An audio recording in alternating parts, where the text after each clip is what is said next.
সৃষ্টিতে আমার স্রষ্টা যখন মনোবাঞ্ছা করলেন, ছোট বাজাইতে হবে দরদি গায়ে, সবাই যেন কথা বুঝে।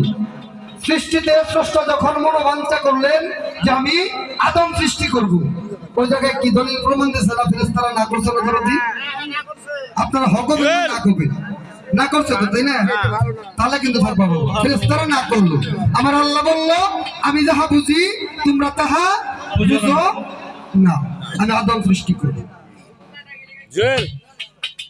পেশকজোশে আশেক নামের ফলগুলি সৃষ্টি করলাম। আর সর্বপ্রথম চাঁদনূর হতে নূরে মোহাম্মদকে, সর্বপ্রথম সৃষ্টি নূরে মোহাম্মদকে। নূর মোহাম্মদ মুরতাজাল্লাহ, আমার দয়ার নবী মায়ের নবীকে ওই নূরটাকে পাত্রের ভিতরে রাইখা বহুদিন বহু বছর তাজিম করলেন। তারপরে আদমকে সৃষ্টি করলেন মাটির থেকে, আগুন পানি বাতাস মাটি নূর, পাঁচ বস্তু দ্বারা আদমকে সৃষ্টি করলেন।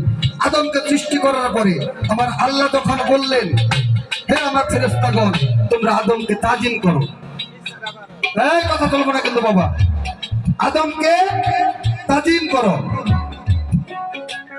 সকল ফেরেশতার সাথে সাথে আদমের পায়ে লুটিয়ে পড়ে গেল।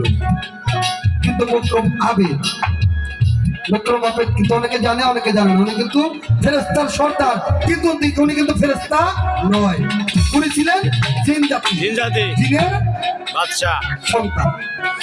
অতি সুন্দর চেহারা দিকে ওই জাতিকে ধ্বংস করার পরেও অরে রেখে দিয়েছিল, কিন্তু ইমানি আবাদত আল্লাহ করেছিল। এই ইবাদতের খাতিরে আল্লাহ খুবই খুশি হয়ে পরে আল্লাহর কাছাকাছি পর্যন্ত গেছিল। মুকরম আবেদ সিজদা করলো না। মুকরম যখন সিজদা করলো না, আমার আল্লাহ বললেন তুমি বিতাড়িত শয়তান। কিন্তু মুকরম বললেন, হে আমার প্রভু, হে আমার স্রষ্টা, আমি আপনার এত ইবাদত করেছি, এই ইবাদতের বিনিময়ে আপনি আমাকে কিছু দিবেন না? আমার আল্লাহ বললেন, তুমি যাহা চাইবা আজকে তুমি তাহাই পাইবা।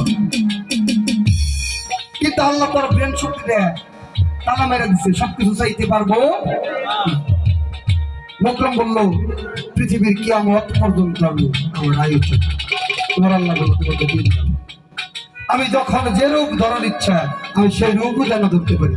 আল্লাহ বলল, তোমাকে দিয়ে দিলাম।